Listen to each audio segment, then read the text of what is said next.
I really do see that the story of Christ is playing out in the church. And I think that it's almost like as if there are these cycles, and there was a small cycle which led to the conversion of Rome, and then a massive cycle which leads to, and as we watch Christianity dying, it's like, I think that that's something that Christ told us was going to happen. And I think we shouldn't be surprised that it's happening. And I think it's part of the story. But I think also Christ told us that at the end of the tunnel is bright, and that there's resurrection on the other side. We don't know exactly what that looks like. We don't know how it's going to happen. But I have short-term, I don't have a lot of hope on the short term, but definitely I do believe that in the end, the Christian story is inevitable. And as the Christian story disappears from the public view, it appears even more as inevitable. People like for example, someone like Tom Holland, who as Christianity is being evacuated from the public sphere, is noticing to what extent it holds in terms of narrative, and how our ethics, our morality, the way we even perceive what a human person is all based in Christian vision. And I think that's going to become clearer as Christianity starts to wane, let's say.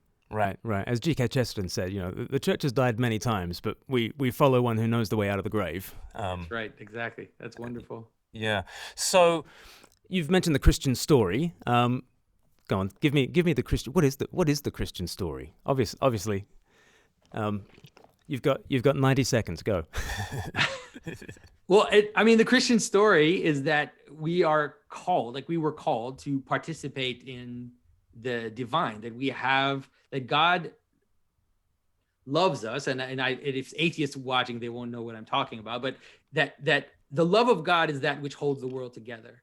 And the incarnation has shown us how and through what we can participate in the life of God.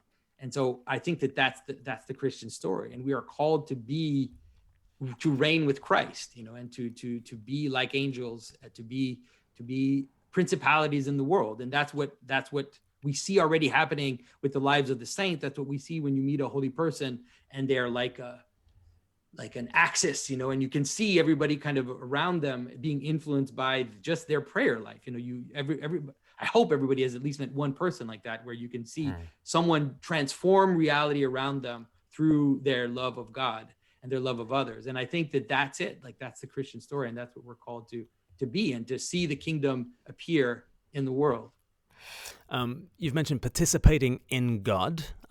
We had another question on Twitter. Somebody wants to know, what is theosis? So it's a big doctrine in Orthodoxy, theosis. Give us a definition, and also what would it, or what does it feel like? What does it feel like? Yeah. What is it to experience theosis? Yeah.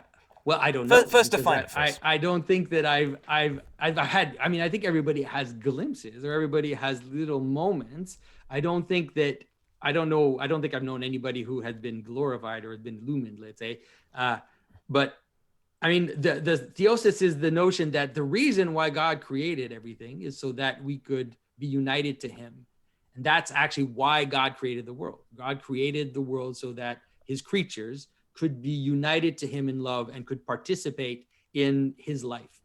And that got a big U-turn in the story of the fall, but it was ultimately resolved even in a way that is maybe even beyond what could have been in the person of Christ as the God-man, and that's what we're called to be. And so we are called to be like princes in God, and like I said, to become like axes or seeds that makes the world exist. Like, we actually participate in how the world exists as we come closer to God. And then ultimately that also means a kind of freedom in terms of from your passions, from your idiosyncrasies, and a discovering of who you are completely as you are united to God. Like, so you become, what God wanted you to be.